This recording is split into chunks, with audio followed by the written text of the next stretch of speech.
बारामतीमध्ये पावसानं हाहाकार माजवलेला आहे आणि धगफुटी सदृश पाऊस सुद्धा झालाय।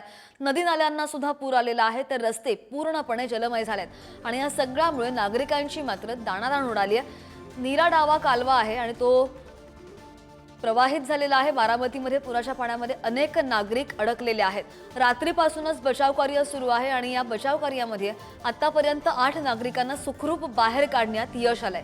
पूर परिस्थिती आहे आणि या स्थितीमुळे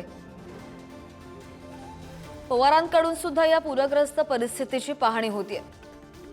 ही दोन दृश्य आपण पाहतोय। बारामतीमध्ये पावसाने कसा हाहाकार माजवलेला आहे। दुसरीकडे पूरस्थितीमुळे जनजीवन पूर्णपणे विस्कळीत झालंय।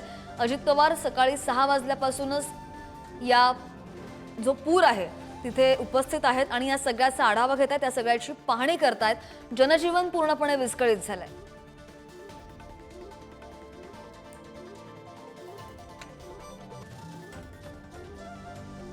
पुणे कलेक्टरला सांगितलंय, सगळ्यांना सांगितलं। सगळ्यात जास्त पाऊस झालाय दौंड बारामती।